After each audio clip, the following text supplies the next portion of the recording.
You have hundreds of rotating pieces of equipment in your plant in many cases. Which ones are the most important to the process? And that could be a small piece of equipment that's not very expensive, but if it fails, it has a larger impact.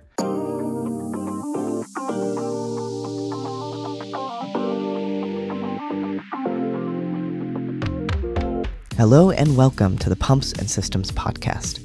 I am your host, Tom Baer, a managing editor at Pumps and Systems magazine. Today we're speaking with Preston Johnson, business development leader at Cutsforth, who's going to be telling us all about digital predictive and prescriptive maintenance programs in the pumps industry. So without any further ado, let's get into the episode. Welcome to the Pumps and Systems podcast. It's great to have you here. So how are you doing today? I'm doing wonderful today. It's a Thursday, it's a middle of the week, things are going well. Lots of people are interested in this particular topic that we're going to be talking about today, so I'm excited to be able to participate in the Pumps and Systems podcast. Thank you very much for having me today, Tom. Well, we're very happy you're here, so thank you for being here. Okay, so today we are going to be talking about predictive and prescriptive maintenance, specifically as it applies to pumps. But before we get into that, would you mind introducing yourself? So tell us a little about who you are, what you do, anything you think that our listeners and viewers might want to know. Yeah, so I've been in the industrial instrumentation business my entire career. I've been involved in predictive maintenance and condition monitoring, maintenance and reliability arena for probably the past 2 decades. I really got involved beginning around the turn of the millennium in late 90s, early 2000s, putting together data acquisition systems that could rival the then leading condition monitoring and predictive maintenance suppliers out there. Over time, we grew that, and through a wide range of activities, we brought our technology to market in about 2012, 2014 timeframe. So I've had the pleasure of going through training. I have a vibration category 3 certificate that I maintain and a certified maintenance and reliability professional certificate that I maintain. And I enjoy going to conferences and sharing my knowledge. And it's wonderful to be able to do the same on your podcast. Yeah, that's great. We're very glad you can share your knowledge here too. So then let's move into our main topic then. So let's start with the absolute basics for anyone who might not be familiar. So what is predictive maintenance? What is prescriptive maintenance? And why are they important? So predictive maintenance is really the ability to understand the health of your equipment and to detect some defect that's going to cause the equipment to degrade in its ability to perform its needed function. So, for example, a pump might degrade in its ability to create head pressure or to create flow. And as it starts to degrade, if it fails to do that, something in your process is not going to be working correctly. So you want to predict this degradation and predict ideally sometime in the future and be able to recognize that we need to perform some maintenance in the future so that we can plan and schedule.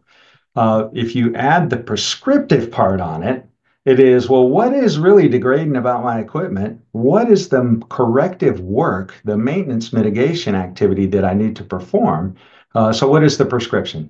So if you think about us as human beings, we visit our physicians when we have a sickness, and they take all kinds of tests. Sometimes we hate all the tests, but they take all those types of tests and they put them all together to be able to diagnose. That's kind of the predictive, what's the problem? And then if I have a diagnosis, then the physician understands, well, these are the options that we have to mitigate that risk, and you work with your physician to choose the best options. The same thing for pumps and other fluid moving and gas moving equipment applies. So predictive, you're degrading, we have to do something in the future. And prescriptive, what is the work that we need to accomplish in the future?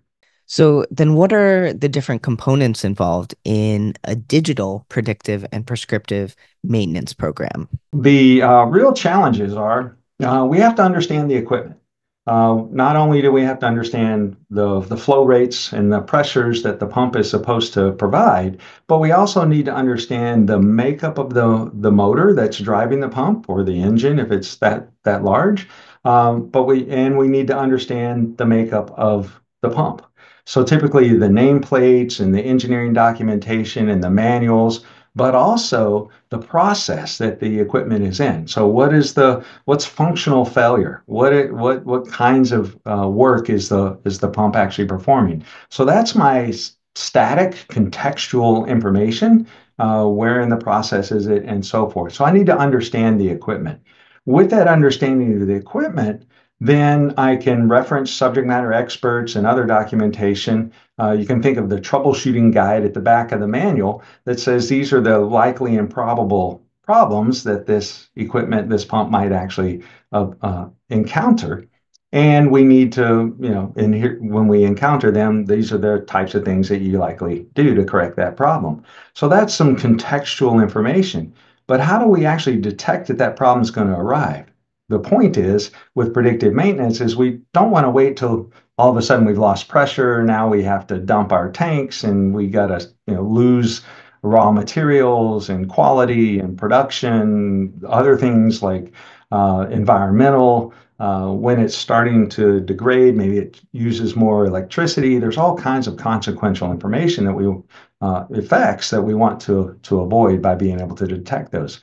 So the next question is, if we know what the problems are, the likely and probable failure modes, what sensors can we use that we already have in place or that we might want to add that would cover some of the failure modes that maybe the existing sensors don't, so that we could see the degradation at the point of being able to detect that degradation, the point of being able to detect a defect in the equipment that's going to cause failure.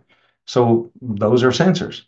Now, we all heard about vibration and thermography with cameras and maybe electrical signature analysis, ultrasound, oil analysis. These are all technologies that are in use today in the condition monitoring and predictive maintenance arena.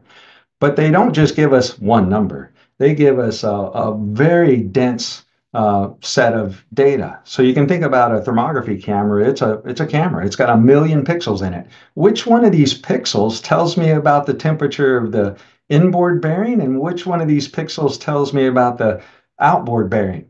Well, we have to take apart the image. Same thing we have to do with a vibration signature or an ultrasound or an electrical signature analysis signature, is we have to take apart these signatures and map the pieces. In the case of vibration and electrical signature analysis and ultrasound, you can think of an orchestra. And there's lots of instruments in the orchestra, and you and I, with our ears, if we've had some music training, we can probably tell the difference between a tuba and a clarinet. But there's a lot more differences along the line. And with a real good signal processing capability or feature extraction, we can be able to narrow down the tones that are coming from the bearings, from the rotor bars, from the poles, from the vanes in the pump, from the seal in the pump, and the bearings in the pumps, and even the shaft as it starts to not rotate as smoothly as it's supposed to be able to do that. So now we understand the failure modes. We've applied the appropriate sensors. Now we're trying to take apart the sensor data to map what the sensor is telling us about each of the components and parts in the machine that could be source of that degradation and performance. We want to share that information and bring those technologies together. So ultimately, we bring them together in a single application, and then we might push them into a data historian so we can time synchronize all of this data and then be able to interrelate it through some advanced statistics like correlations and principal component analysis and anomaly detection. Is it different than what it's supposed to be? And advanced pattern recognition. Have I seen this pattern before? Do I know what a pattern of a bearing failure might look like? And can I see that in my data? So those are where the advanced analytics, I like to call it applied intelligence because it's really a physics-based model. But in industry, we hear the word artificial intelligence and machine learning.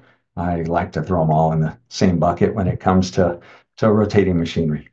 So that's fundamentally the components of the systems, the assets, the sensors, the data acquisition that'll put the context on it, the analytics that will extract the features, and then the decision support tools that will help bring that whole picture together and give me confidence that the diagnosis is correct and that I can choose between my mitigating actions. There's a lot going on there that you have to sort through, There it sounds is. like.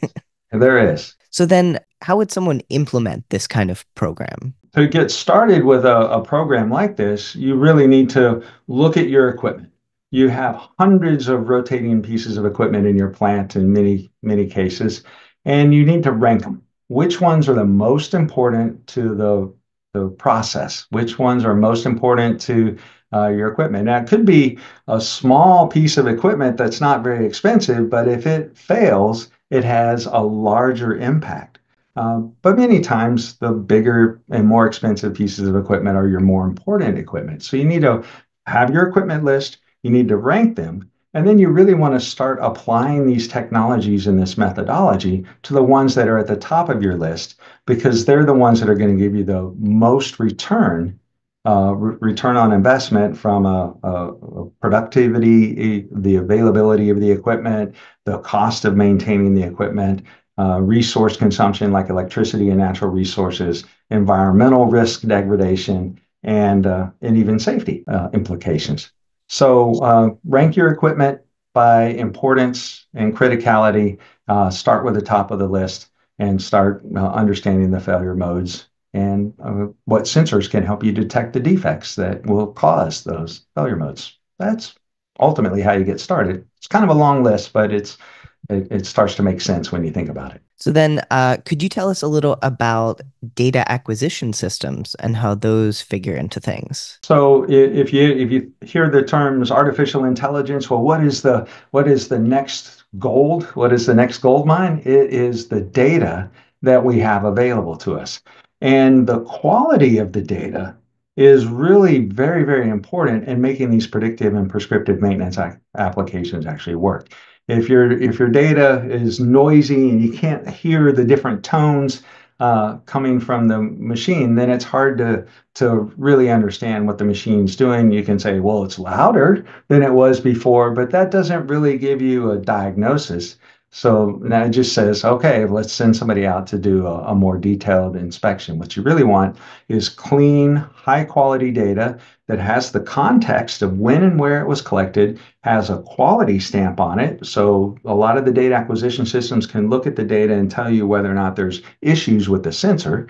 It's shorted, it's loose. Other problems with a vibration sensor are certainly there. And the data acquisition systems sometimes don't have the network connectivity that you would like for them to have to automatically continually send the pictures, to send the sounds across the network to the server where the features are going to be extracted. So they need to have a store and forward capability. So if the network is done, well, we can store the data locally and still have all the timestamps and the quality issues. And when the network becomes available, then we can put it back onto the network and continue collecting data while the other process inside of our data acquisition system is transmitting it. So those are two key features: is making sure that the data is good quality, has the all of the features that are necessary in the data collection system, and to be able to have a store and forward, and ideally to be remote configurable, remotely updated, and so forth, so that we minimize the number of times that we have to go into the field to work with the data acquisition equipment. Next, let's look at a real life example of this kind of maintenance program. So, can you tell us about Duke Energy and what they did and how that all turned out? Certainly. So this was one of the actual first customer that I got involved with a product that we had brought to market earlier in my career. And their challenge is that they were having failures that were costing them loss of production, their power generation. They have power purchase agreements. So when they're not able to supply power to their customers, they have to go buy the electricity from their competitors who aren't going to give them a discount and then sell it at the agreed upon price. to their customers, which is typically a money-losing proposition. So they had a few of those failures occurring. Challenges were that equipment that was important to their operation and to power generation and power delivery was failing without warning, or was going to fail, but they only had a day or two to keep it from failing, but they really couldn't get the resources. They had a supply chain issue of parts and people and an availability of operations to be able to pull that together.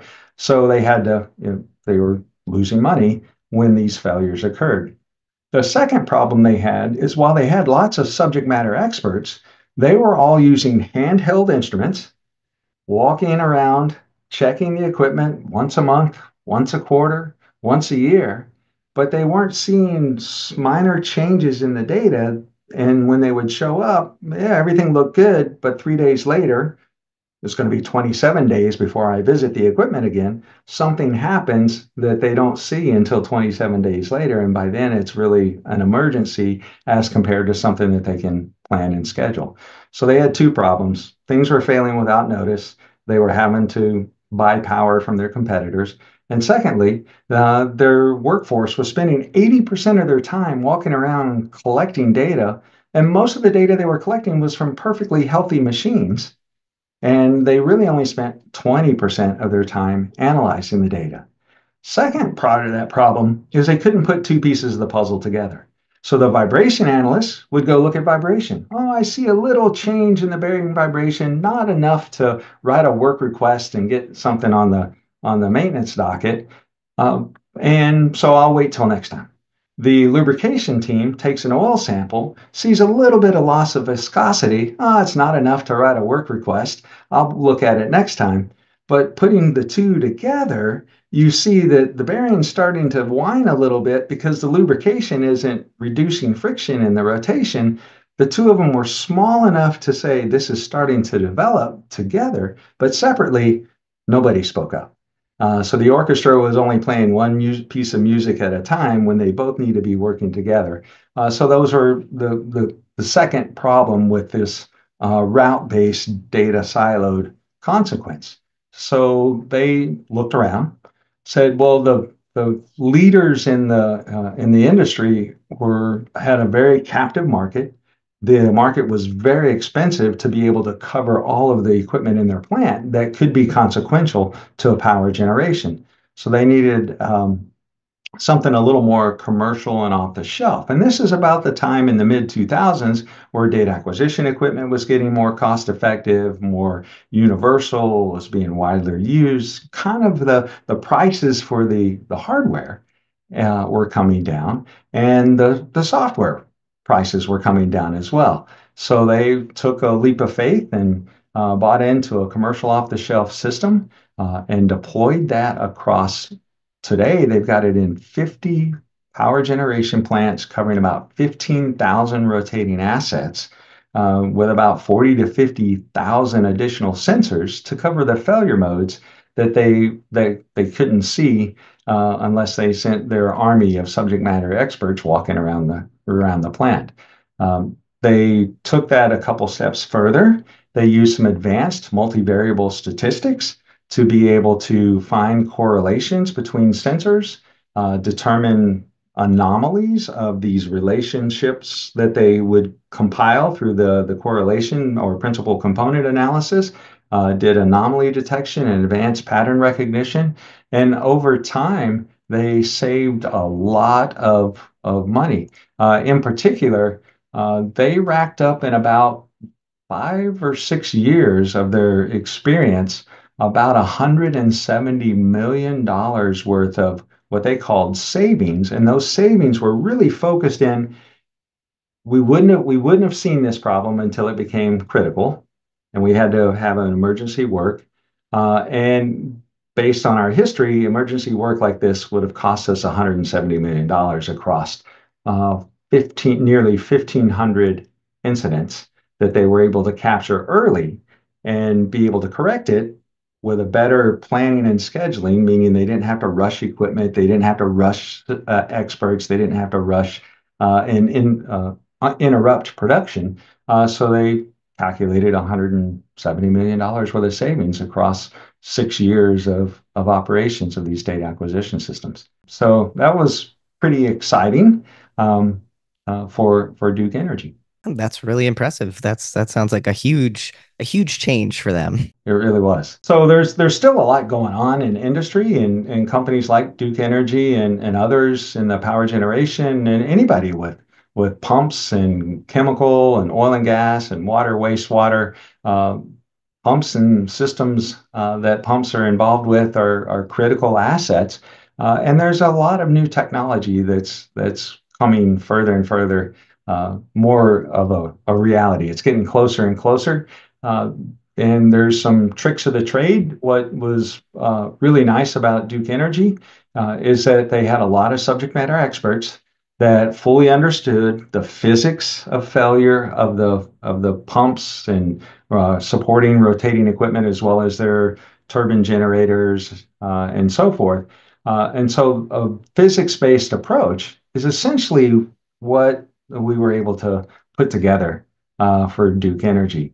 You hear the AI, I call it applied intelligence, but ultimately it is something that companies like Duke Energy are looking at. Can we even go a step further than this physics-based pattern recognition? And can we do a better job of predicting when we're actually going to fail?